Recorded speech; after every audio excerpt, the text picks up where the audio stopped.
Está no ar o Lições da Bíblia, o nosso encontro semanal de estudo profundo da Palavra de Deus. E hoje vamos falar de testemunho como uma ferramenta fundamental e essencial para o crescimento em Cristo. Está começando agora o Lições da Bíblia.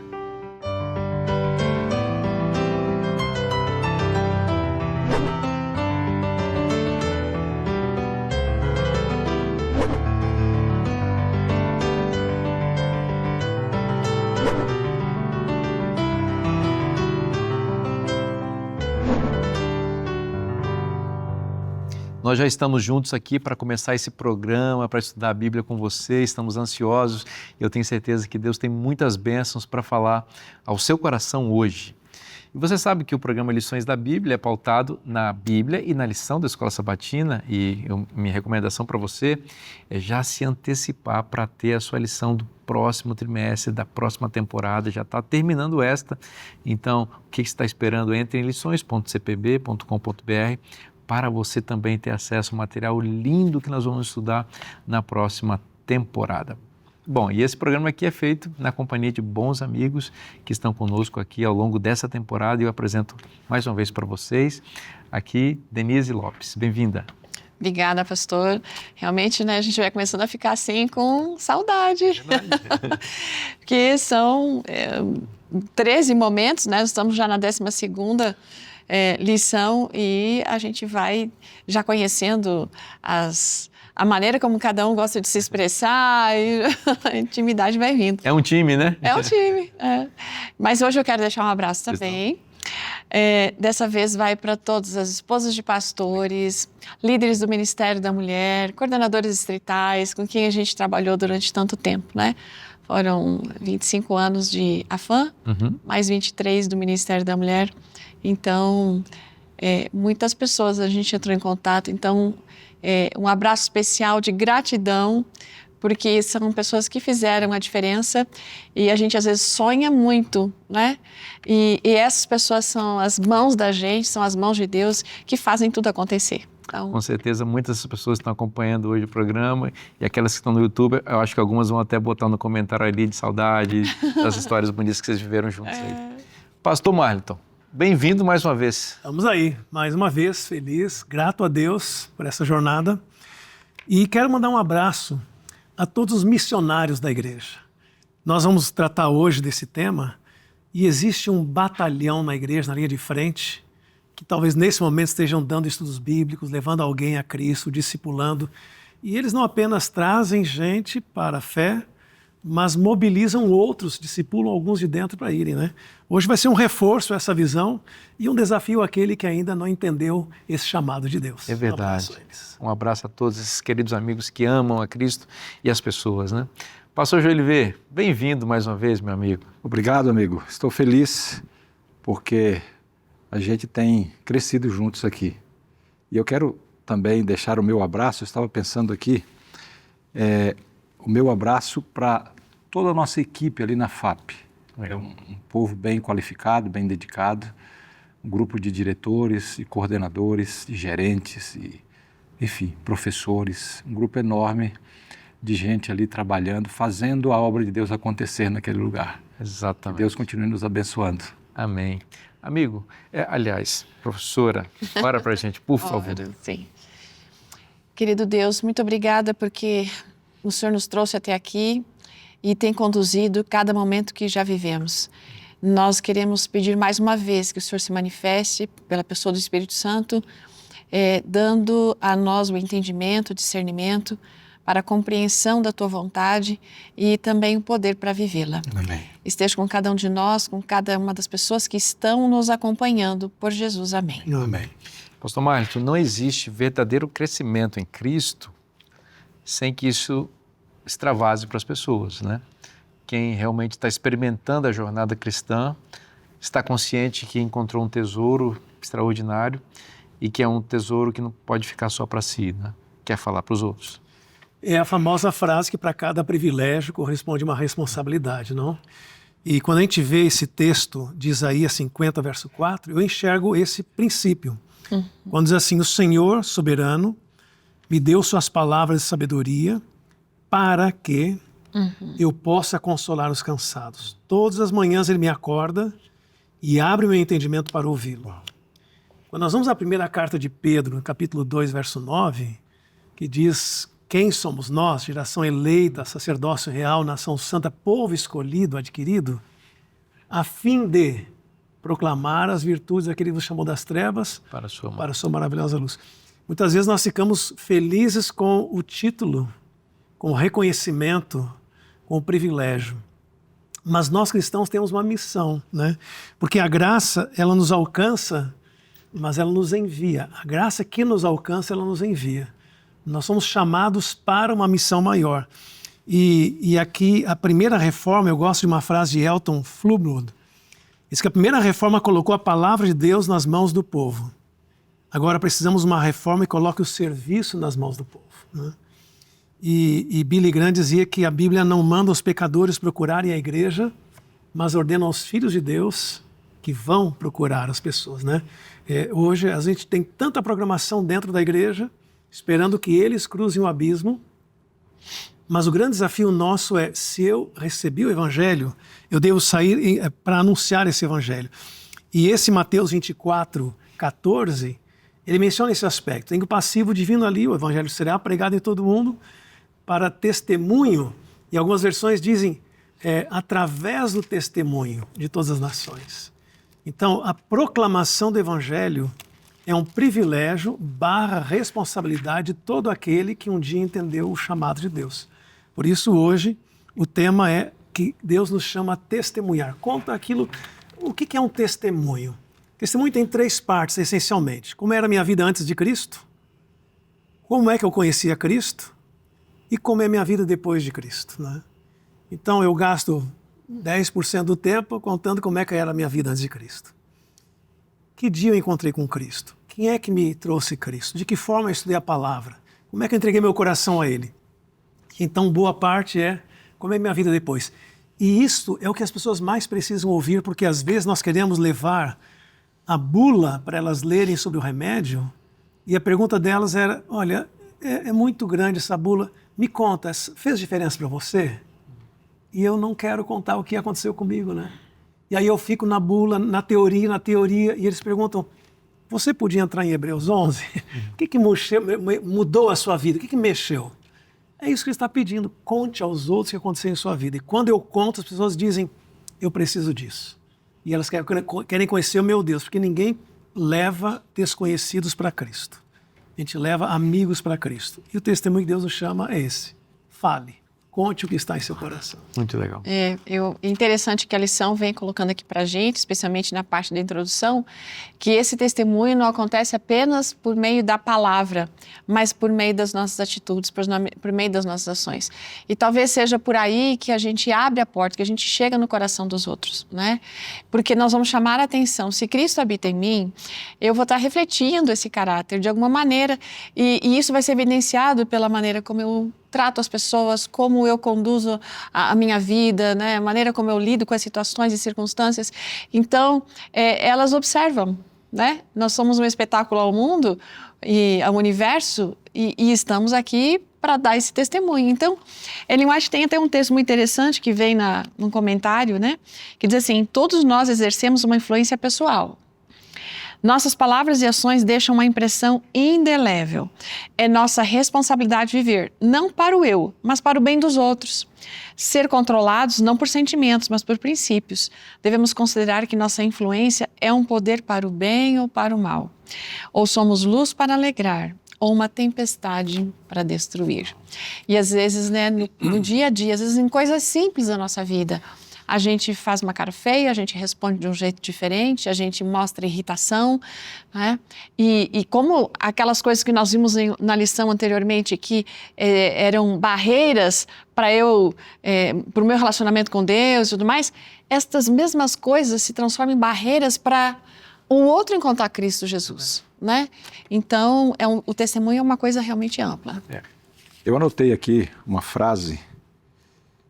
É a seguinte: o testemunho é inevitável, porque ele é principalmente o caráter em contato, que Ellen White menciona ali, né? Ou a gente testemunha para o bem ou para o mal, ou a gente representa bem a Cristo ou negativamente, né? Então é algo muito sério. Bom, e eu, nesse momento, quero ir para o texto, talvez seja o texto mais importante que a gente tem sobre comissão nos evangelhos. Possivelmente é esse o texto, é o mais completo, né? O envio. É claro, a gente tem Atos 1:8, quando Jesus disse, vocês vão receber o Espírito Santo e vão ser minhas testemunhas. Mas esse texto aqui, da grande comissão, nos evangelhos, é o mais completo. E ele é muito amplo.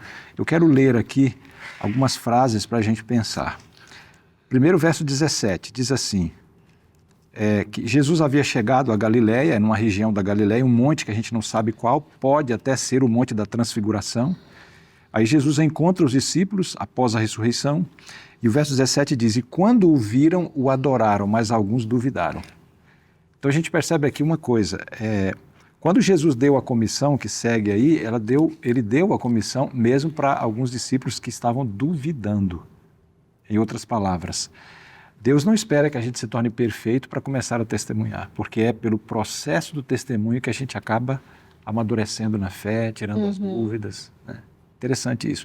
A primeira coisa que a pessoa tem que fazer quando ela conhece a Cristo é começar a testemunhar. Sim. Depois, o verso 18, e Jesus aproximando-se, falou-lhes dizendo, toda a autoridade me foi dada no céu e na terra. Essa palavra autoridade aqui, é a palavra exousia, ela é mais do que poder, é governo, é de fato ter Domínio. um domínio, né? E ele diz aqui, toda a autoridade me foi dada no céu e na terra. Isso nos remete ao texto de Lucas 4:6. Vocês se lembram quando Satanás, lá na tentação, na segunda tentação, Satanás mostrou todos os reinos, e Lucas 4:6 diz que ele disse assim para Jesus, toda essa autoridade eu te darei se você me adorar.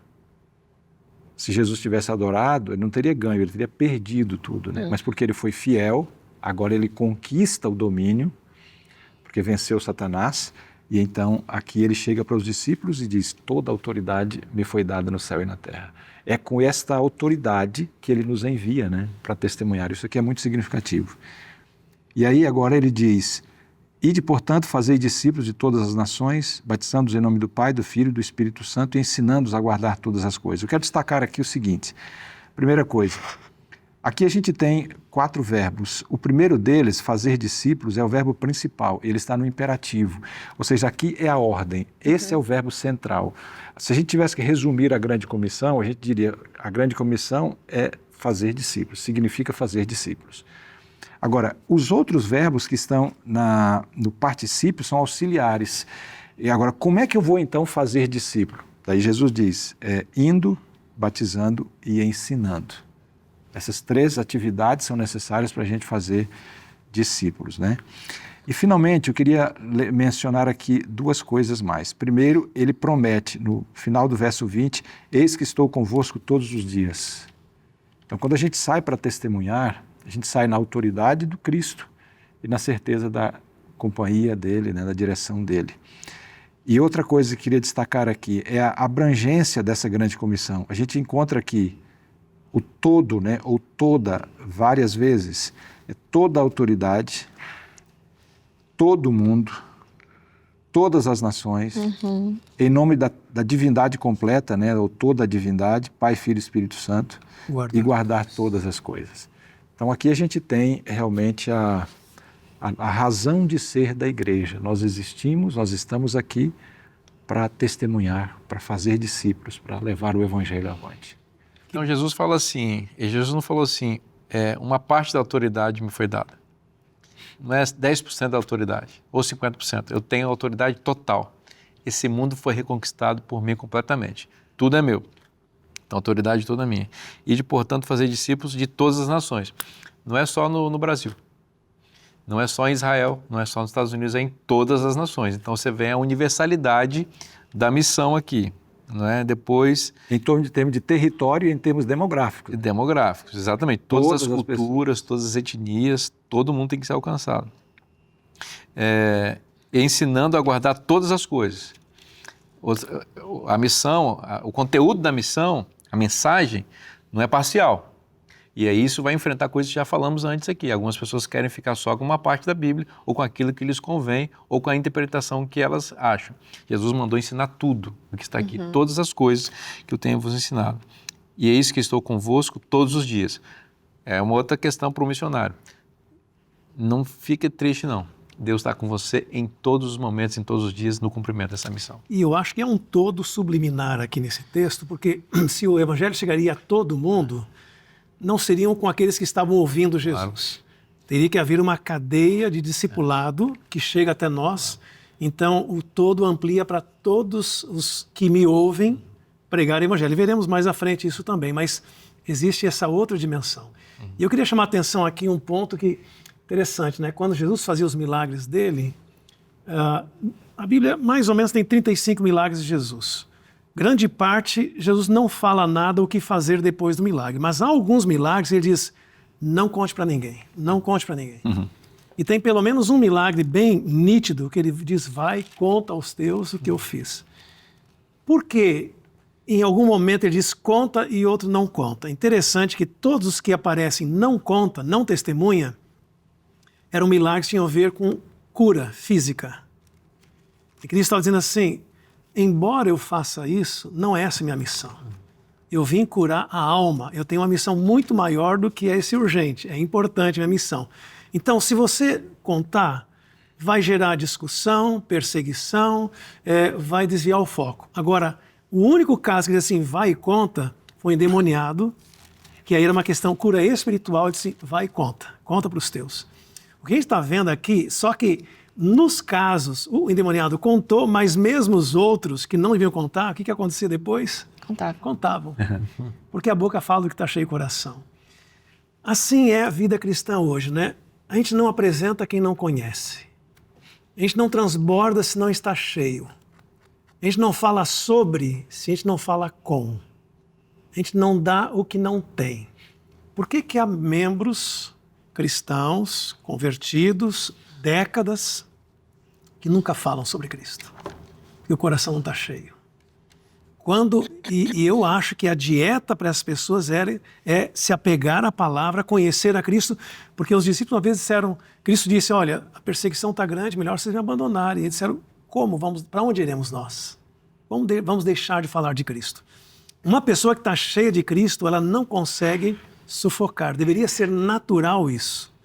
Então, eu creio que para que todos os membros entendam que eles fazem parte da grande comissão, eles precisam crescer no conhecimento de Cristo, que é o tema dessa lição, porque se as lições anteriores que estudamos forem bem aplicadas, esta aqui não vai ser problema. Tem só um detalhe que eu queria colocar desse verso, porque ele fala, toda autoridade me foi dada no céu e na terra. Eu gosto dessa versão que diz assim, portanto, essa palavra, ela não tem um significado assim, mas ela tem uma função específica, né? De juntar duas ideias dentro de uma coisa. Então, o Senhor está dizendo para a gente, porque eu vejo, a gente às vezes tem medo de compartilhar, tem medo da reação do outro. E se eu não falar direito? E se o outro não entender o que tem que ser entendido? Se ele fizer uma pergunta difícil? Mas aí aqui tem a promessa, olha, eu tenho poder todo no céu e na terra. Já que eu tenho todo esse poder, vai, meu filho, vai, minha filha. Não há o que você temer, entende? E então, usa recursos como a esperança. Aqui. Exato. É verdade. A Novo Tempo está aqui para isso, os lições da Bíblia, os guias de estudos, a igreja, as material pessoas. Não falta. Não falta material. Só falta você dizer, Senhor, eu estou aqui, eu quero ir. Me usa para a tua glória. Deus está chamando você. Nós vamos fazer um breve intervalo para você pensar nesse chamado que está recebendo, tá bom? Mas não sai daí que Lições da Bíblia volta já já.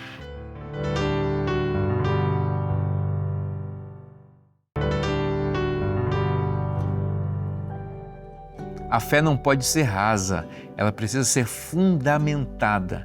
E a revista Esperança, eu creio, foi preparada para apresentar de forma organizada e bíblica e profunda os pilares da fé cristã. Deus, salvação, lei, graça, igreja, esperança futura e outros temas são tratados nessa revista. Cada capítulo conduz você a uma compreensão segura daquilo que sustenta sua caminhada espiritual. Então tome uma decisão agora. Pegue o seu celular, Sim, o seu celular, e envie uma mensagem agora mesmo para 12 98244 4449. Vou repetir para você, 12 98244 4449. Não deixe para depois, escreva agora mesmo. Peça a revista Esperança Eu Creio e receba gratuitamente em sua casa. Estude com calma, fortaleça suas convicções. Mande sua mensagem agora, portanto, para 12 98244 4449 e receba a revista Esperança Eu Creio. E não se esqueça, se está na Bíblia, é bom para você.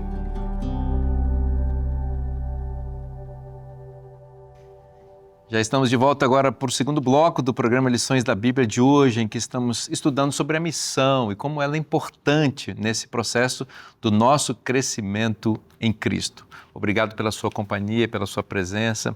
Deus está fazendo um chamado para você com esse programa, para você participar, para transformar vidas, né? Ajudar pessoas a conhecer a Cristo, né?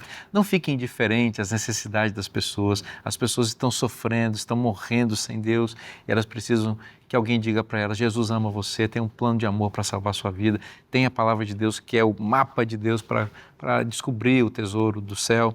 Então, participe, deixa Deus transbordar no seu coração, como nós vimos no bloco anterior.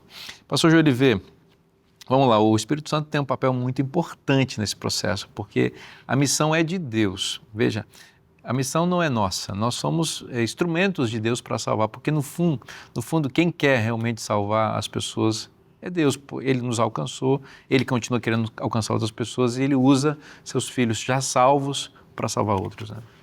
Eu vou entrar nesse tema do Espírito Santo, mas me permite você quer voltar um pouco? Pontuar aqui Claro. um detalhe em relação ao assunto da autoridade. Ok. Por que Jesus dá tanta ênfase ali naquele momento em relação à sua autoridade? Porque Jesus, quando veio aqui, ele veio como nosso representante. Paulo vai dizer que ele é o segundo Adão, ele está assumindo o lugar de Adão para enfrentar Satanás e vencer naquilo que Adão falhou. E quando Adão falhou, ele era o representante aqui dessa terra, ele automaticamente passou para o inimigo esse governo. Satanás usurpa isso e em várias vezes nas Escrituras a gente ouve alguma coisa referindo-se a isso. Por exemplo, ele é chamado de o Deus desse século, o príncipe deste mundo.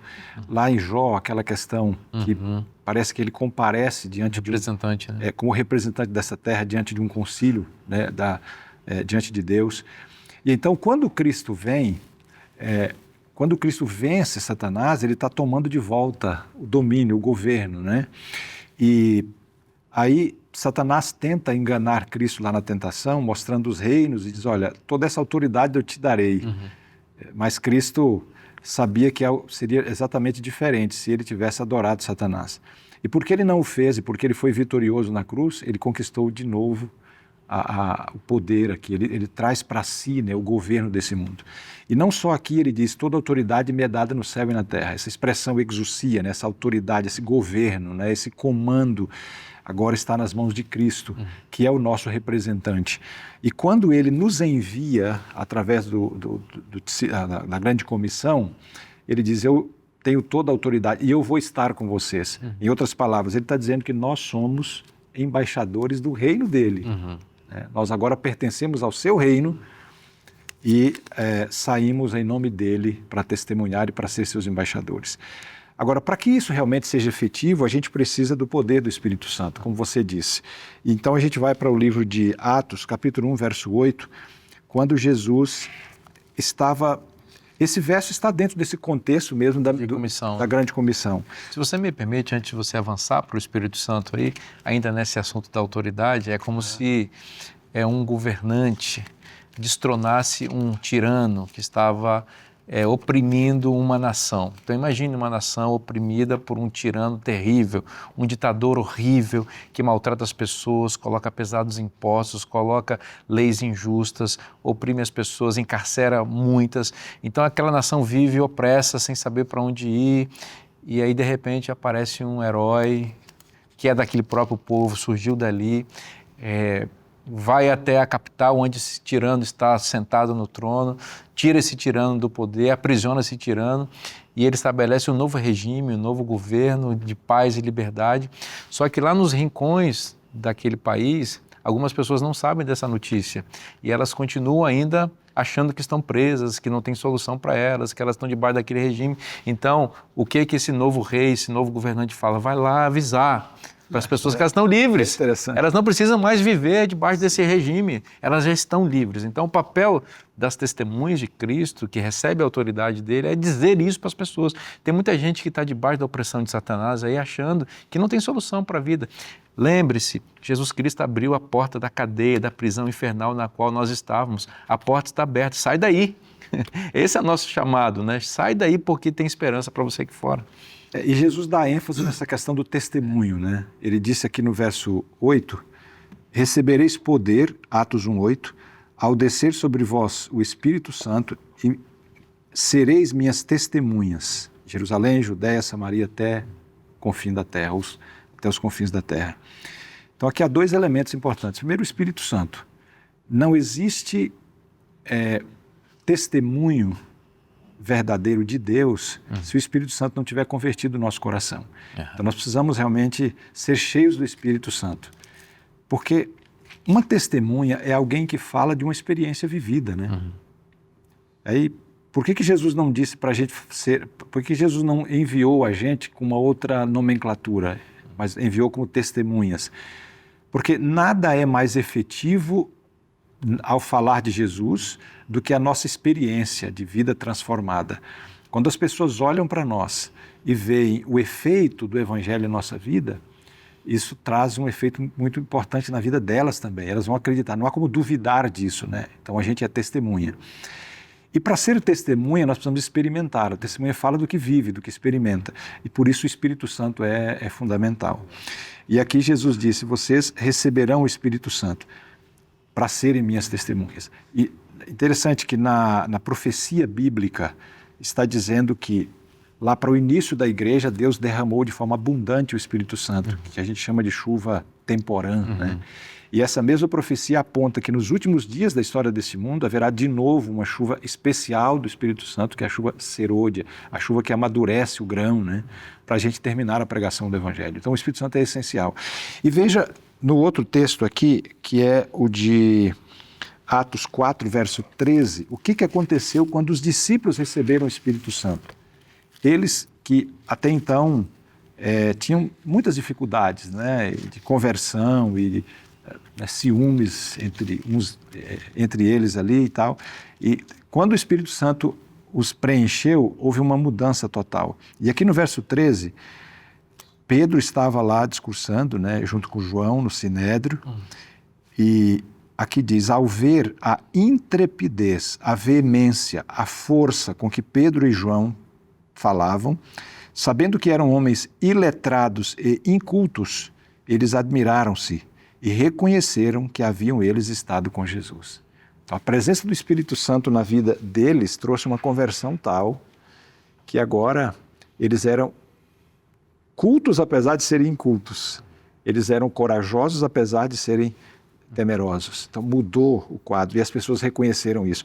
Então veja, ninguém duvida, ninguém pode contestar alguém que está cheio do Espírito Santo e que fala com poder. Amém. Por isso a gente precisa ser testemunha, né? Viver essa experiência. Verdade. É interessante como o Espírito Santo atua, né? Porque ele concede dons para quem vai trabalhar com a pessoa, ele convence o outro do pecado, da justiça e do juízo, e ele concede o fruto do Espírito também para a gente.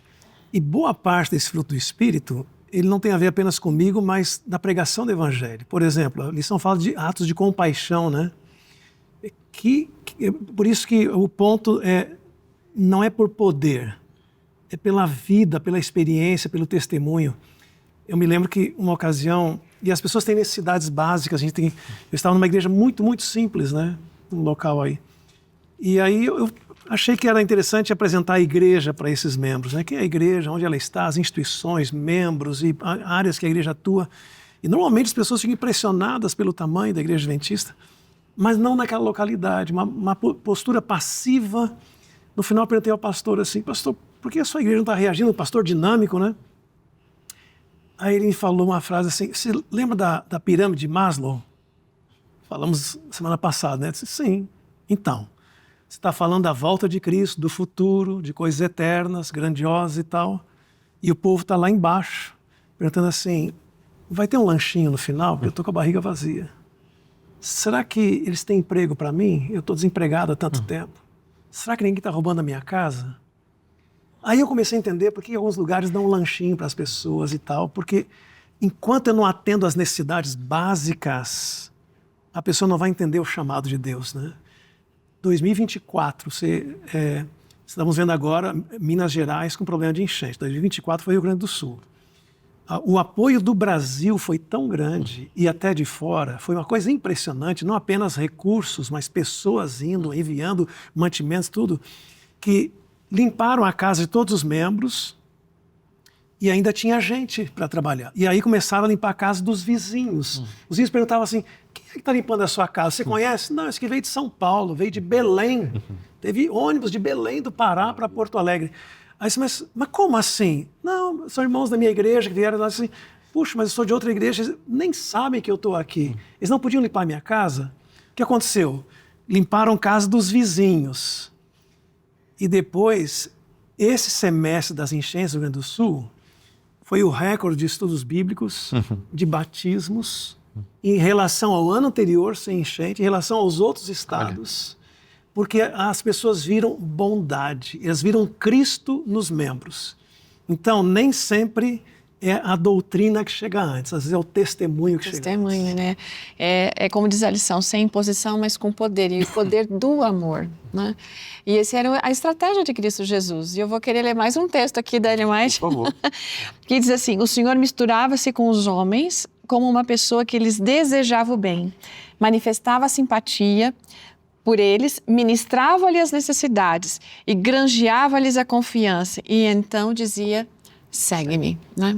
Então agora que é bem o que você comentou, né? As necessidades sendo atendidas, é a maneira como o Senhor trabalhava, é a maneira como Ele nos convida a trabalhar, atender a necessidade do outro, porque você é mais importante, né? Eu estou colocando o próximo em primeiro lugar nesse momento, e essa é a ordem, E às vezes a gente fica pensando que tem que ter todo um estudo para conseguir chegar no coração das pessoas.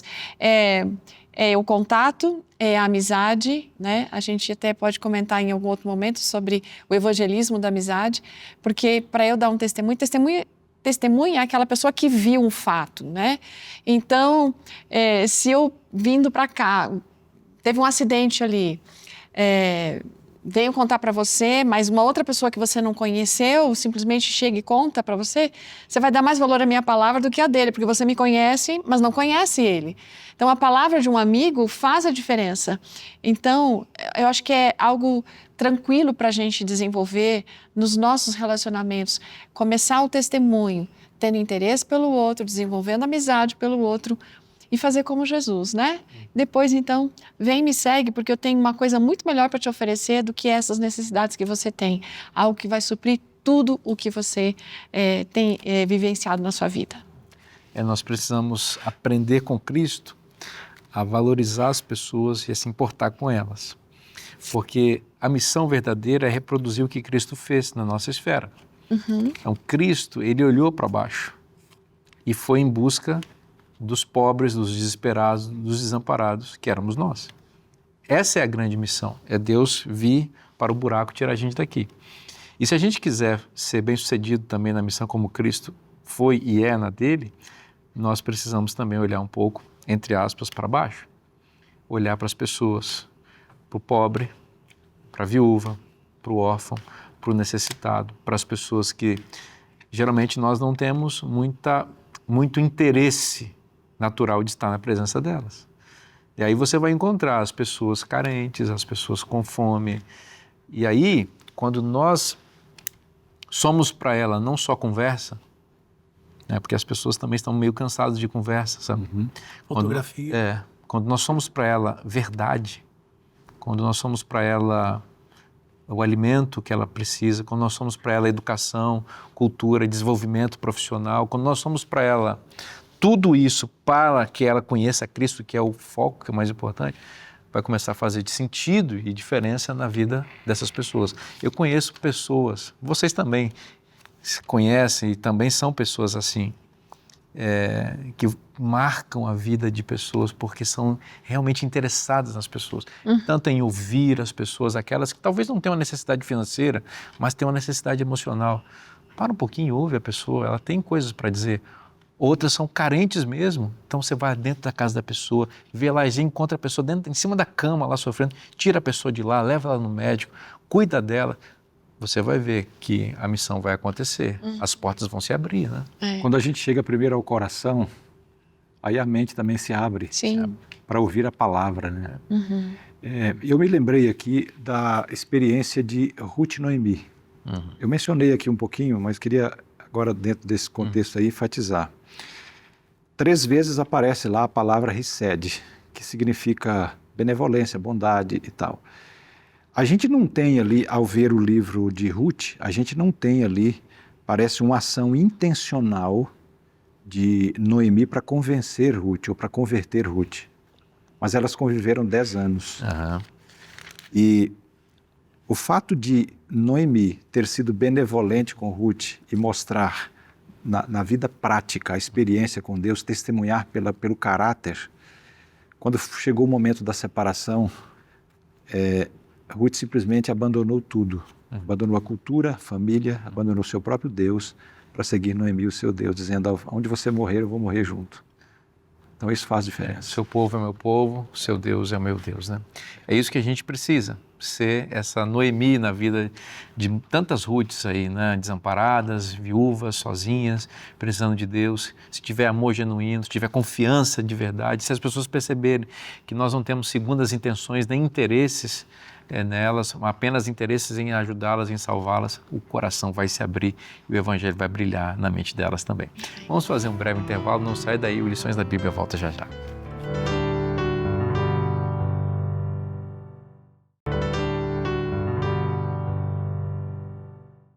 Estamos de volta agora para o terceiro e último bloco do programa Lições da Bíblia de hoje. E a nossa palavra de gratidão a você que é anjo da esperança, que ajuda a manter a Novo Tempo no ar, que envia suas ofertas para cá, que entende que a missão de Deus precisa progredir e que a Novo Tempo é um canal, é um instrumento nas mãos de Deus para o cumprimento dessa missão. Muito obrigado, viu? E você que ainda não é anjo da esperança, está aí a sua oportunidade de fazer parte desse time de anjos de Deus. Olha que palavra bonita, né? Anjo da esperança. São pessoas que entendem que tem uma missão especial e que compartilham essa missão ou que cumprem essa missão, também enviando recursos para que este canal, essa instituição, continue pregando o Evangelho. Você já percebeu que a Novo Tempo não tem na TV anúncios aqui? Você percebeu isso? Nem na TV, nem na rádio, nem na web. Nós não anunciamos, não vendemos nossos intervalos comerciais para conseguir recursos com isso, porque nós entendemos que toda a nossa programação, inclusive o intervalo, é para pregar o Evangelho, porque de repente está no intervalo, mas tem uma pessoa que conecta ao canal, ela precisa ouvir de Cristo, precisa saber de Cristo. E é por isso que a Novo Tempo está 24 horas por dia falando de Cristo. Por isso precisamos do seu apoio. Então envie para cá as suas doações, aquelas que Deus colocar no seu coração. O Novo Tempo não estabelece o valor, é você e Deus que sabe o que você pode enviar. Isso vai ser recebido aqui com muita responsabilidade, usado integralmente para o cumprimento da missão. Pastor Marcos, estamos falando de missão. E o senhor liderou a igreja há muitos anos no sul do Brasil, em outras partes, e trabalhou diretamente, né, no cumprimento da missão, liderando, né, esse exército grande de pastores e de obreiros no cumprimento da missão. E você certamente se deparou muitas vezes com estratégias e métodos distintos, todos eles naturalmente vindos da Bíblia. Como é importante a gente ter a forma certa para pregar o Evangelho, para alcançar as pessoas com as necessidades que elas têm? Veja, se a Bíblia apresenta muitos dons do Espírito, não é apenas porque eu gosto de algum dom, mas é porque do outro lado tem carências diferentes. Exato. Né? Talvez seja o maior motivo, não é simplesmente para me agradar, é para eu chegar na necessidade da outra pessoa. Esses tempos a gente tinha um folheto circulando aí em algumas regiões do Brasil que aparecia 150 maneiras de falar de Cristo. E aonde a gente levava, alguém aparecia dizendo assim, olha, tem mais essa, tem mais aquela. Tinha um que só evangelizava por telefone. Ele conseguia entrar em todos os lugares, políticos e tal. Eu me encontrei com um casal que disse assim, pastor, nós nos aposentamos agora. E ele diz assim, eu sou eletricista.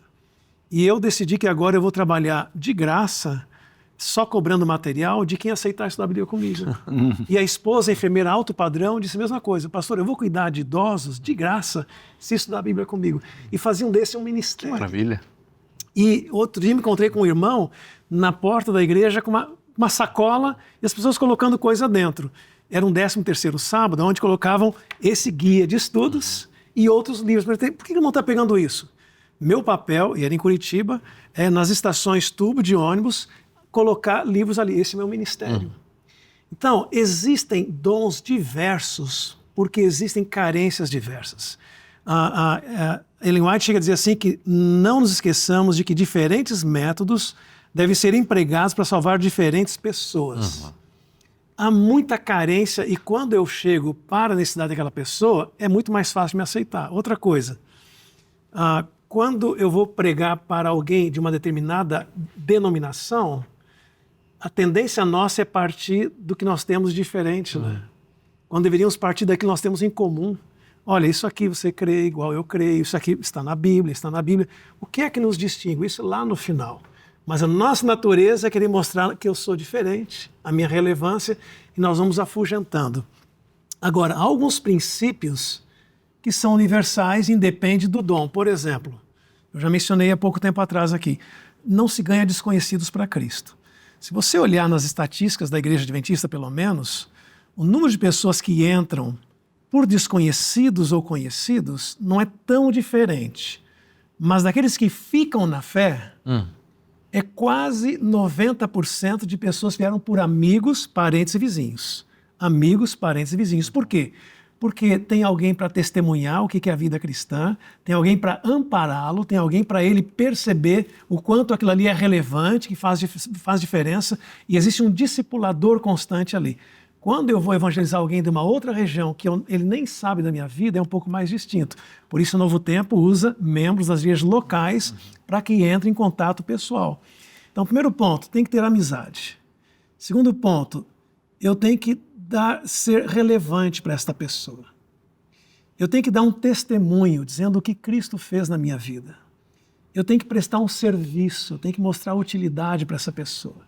Então, depois desses passos, eu vou levar na minha casa, vou fazer essa amizade, aí eu vou, depois de um testemunho, eu vou apresentar Cristo para essa pessoa e fazer um convite para estudar a Bíblia. Dificilmente alguém nega. Ele conhece meu testemunho, sabe o estilo de vida que eu tenho, ouviu a história da minha vida, o quanto Cristo mudou a minha vida. Então vem o estudo da Palavra de Deus. No final, o apelo e um convite para discipular. Agora, o que você recebeu, faça com o outro. Esses são princípios que funcionam em qualquer lugar, né? E independente do dom que você tenha, esses princípios fazem diferença. Eu creio nessa parte do testemunho pessoal e eu só quero completar por um outro aspecto. A necessidade que a gente precisa ter de testemunhar como comunidade, né? Porque quando a pessoa vem à nossa igreja, ela não pode se sentir como estando à parte, né? Mas que, não, aqui é uma família onde eu consigo me... Acolhimento, né? Exatamente, é de sermos uma igreja acolhedora, não é? E isso é importante, por exemplo, para os nossos amigos, mas também aquelas pessoas que acompanham o Novo Tempo, que tem tantos que fazem estudos aqui e procuram, são incentivados a encontrar uma igreja perto da casa deles. Então, esse acolhimento, esse senso de família é extremamente importante para esses que estão chegando, como também para aqueles que acabaram de aceitar Cristo Jesus, que entregaram a vida a Cristo Jesus, porque muitos, ao fazerem isso, acabam deixando amigos, porque às vezes perdem, não tem mais tanta coisa em comum.